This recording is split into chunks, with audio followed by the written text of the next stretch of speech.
मानगुळी प्रकरणाने हादरले राज्य. 21 वर्षीय पत्नी जाळून हत्या केल्याचा आरोप. आरोपी 7 दिवसांपासून फरार. दिनांक 3 फेब्रुवारीला निषेध आंदोलन.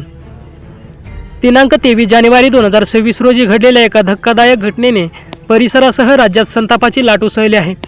शिवराज गंटेप्पा मानगुळी याने स्वतःच्या 21 वर्षीय पत्नी निकिता हिची राहत्या घरी जाळून हत्या केल्याचा गंभीर आरोप समाजाच्या वतीने करण्यात आला आहे.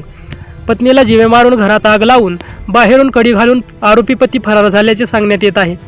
मूल होत नसल्याच्या कारणावरून आरोपी निकितासोबत सातत्याने भांडण करत असल्याचे, तसेच लग्नानंतर सासरच्या मंडळींकडून जातीय शिवीगाळ, मानसिक व शारीरिक छळ आणि पैशांची मागणी केली जात असल्याचा आरोप करण्यात आला आहे. या अमानुष छळातूनच निकिताची हत्या झाल्याचा ठाम दावा कुटुंबीय व समाजातील प्रतिनिधींनी केला आहे. या प्रकरणातील मुख्य आरोपी शिवराज शिवकुमार मानगुळी याला कठोरात कठोर फाशीची शिक्षा द्यावी अशी मागणी जिल्हाधिकारी तसेच पोलीस प्रशासनाकडे निवेदनाद्वारे करण्यात आली आहे. मात्र घटनेला तब्बल 7 दिवस उलटूनही आरोपी अद्याप सापडलेला नसल्याने पोलीस तपासावर प्रश्नचिन्ह उपस्थित केले जात आहे.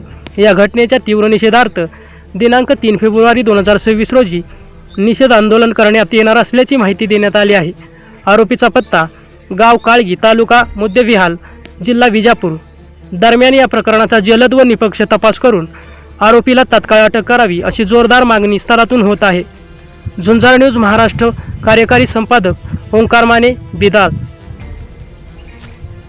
अशाच ताज्या घडामोडी पाहण्यासाठी आत्ताच झुंजार न्यूज महाराष्ट्र या चॅनलला लाईक, शेअर आणि सबस्क्राईब करा. झुंजार न्यूज महाराष्ट्र.